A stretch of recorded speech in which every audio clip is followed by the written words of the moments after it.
Good morning and welcome back to Daniel Drives. I'm Daniel Achterhuis and the time is currently 5:30 in the morning. It's very early and I'm very tired, but it's for good reason because we are heading to the Bicester Scramble. So we've got about 130, 140 miles. I'm actually showing the Panda, which is very, very cool. So I've got to get there for 8 AM, which is why I'm leaving so early. So without any delays, pray for no traffic or any accidents down the M6 and let's get on the road.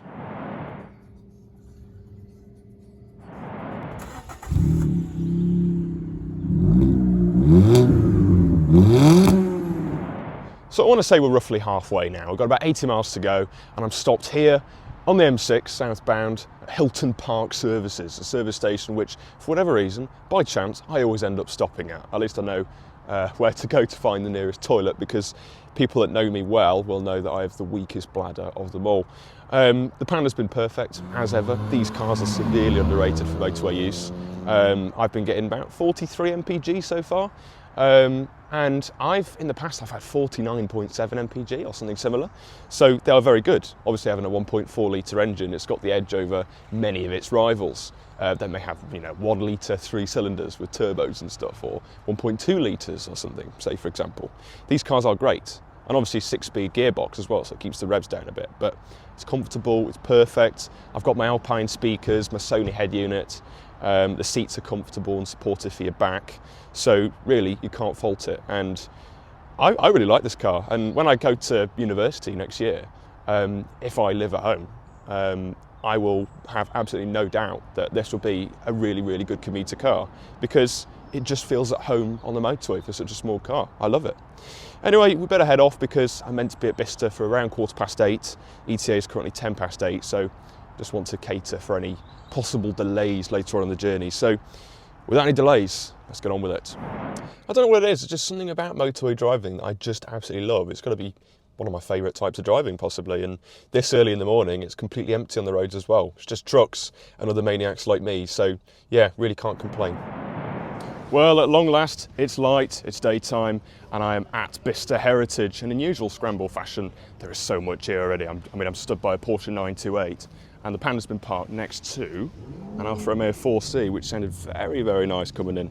I actually began over there, parked by that building, just there.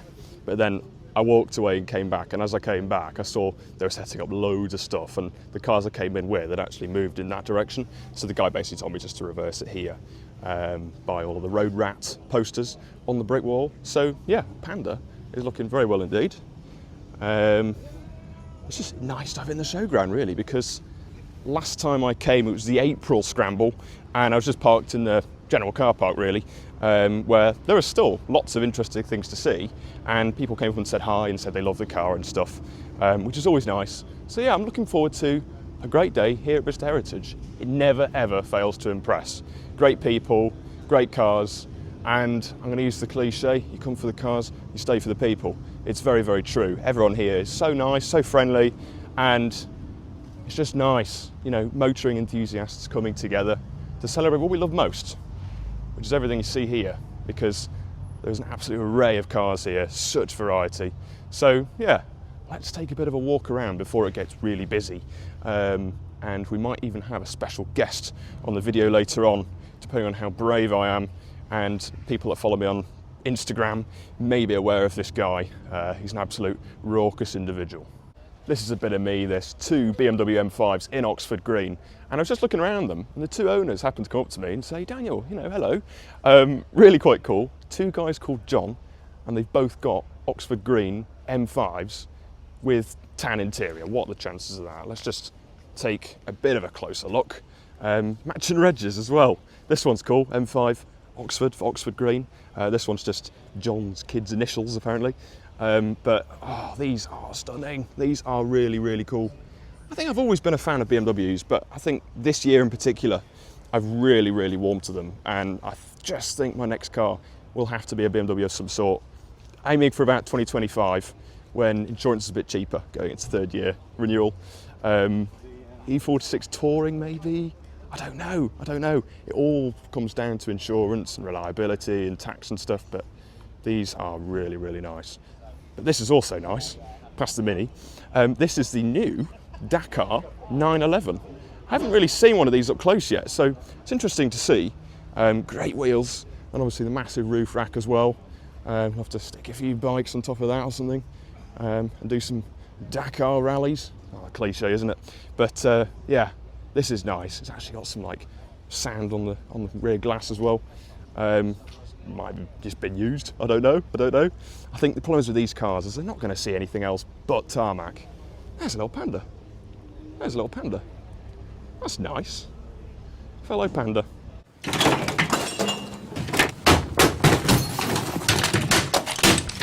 the second one I've seen today, apart from mine.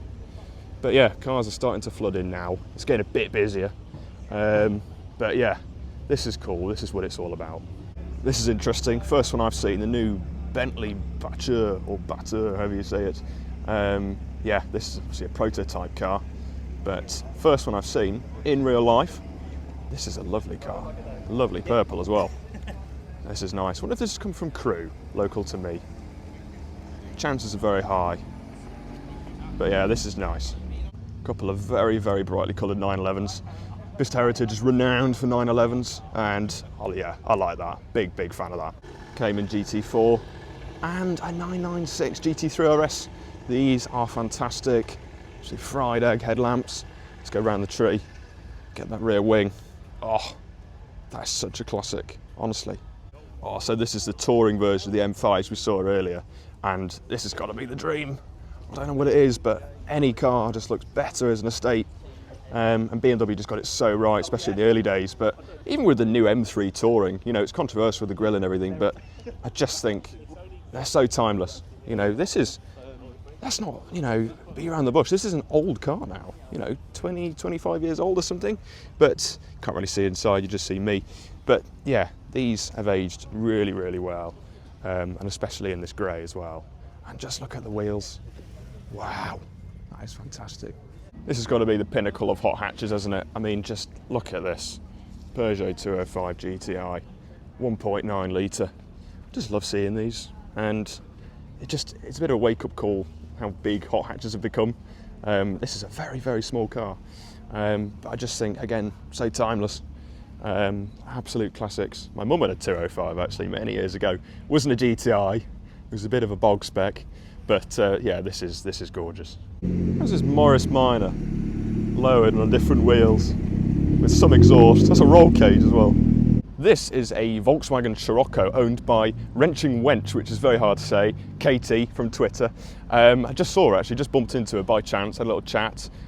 Great to meet her actually, because I followed her on Twitter for quite a few years now. But next to the Scirocco is a Proton owned by Steph from iDriver Classic, I believe. Don't quote me on it, but I'm fairly confident. So it's good to see these two together, because obviously these are cars that I've seen so much on social media and YouTube, and it's always weird to see the cars in real life. But this is peak chod. You don't see Protons around nowadays, but I like it. A very, very brown J-Red Range Rover. This is cool. Next to an MG Metro. Absolutely tiny, especially when parked next to the Range Rover. But yeah, I mean, if I just stand back, look at that size difference. That's brilliant. TCV, we love to see a TCV. See, my granddad's got one, but 1986. This is obviously a very early one. Parked very, very close together, these cars. A little Alpina, a Bentley, and a very, very low Mercedes. Oh, this is nice, white wall tyres. So yeah, already, it's only 9:20 in the morning. The event only opened officially to the public people 20 minutes ago, and already it's getting busier. There's cars driving about everywhere, and there's already so much to see, but it's only going to get busier, and it's only going to get more interesting. But yeah, I might take a little break from filming, and then we'll see what's around later on. It's basically just a professional way of saying, I need a wee, I need to find a toilet. Okay viewers, the time has come. I mentioned a raucous individual joining us, and it is the famous, from Hampshire, Ewan Findlay. What a lovely intro. Off of the internet. He is here. Internet. We seem to bump into each other at every car event. It's been a little while though. It has been a while, but it seems to be, just can't go away from you. And I booked this first, you dick. it makes me deeply uncomfortable. It's like I turn up at I an just event. seem to run into this arsehole. You just turn up, Yeah. gate crash, I don't like him. and ruin my day. Quite frankly, Yeah. No, I'm only joking. He's actually quite a decent guy. You've got a YouTube channel. I do. You and What- Auto Escapades. That's the latest name, is it? Yeah, well, So no, it it's still that changes one. every 2 It's weeks. been that since May. You've also got Instagram because I you're do. modern. At you and Philly24, if you want to follow that one. I wouldn't recommend it. It's just minis. Neither would I. No, do follow him. Yeah, we just bump into each other and just spend the days together. Sounds like an old married couple, doesn't it? Really, it makes me feel a bit sick. So That look you just gave me made me really nervous when you yeah, said married couple. Yeah, it's not nice. It's not nice. So yeah, we just stood by the Panda because Ewan really wants one of these Pandas, and you are going to get one, aren't you? Probably, yeah. Yeah, he is going to get one, and when he does get one, we'll do a little collab. We'll get the cars together and Sounds we'll, good. take them around Alton Park or something and crash them into each other. Hell no, we're not So- doing that. So yeah, this is Ewan Finley. Howdy. My advice is if you bump into him, stay away. Yeah, Stay away. my advice as well, actually. He's a dangerous Especially if man. I've not eaten. Yeah.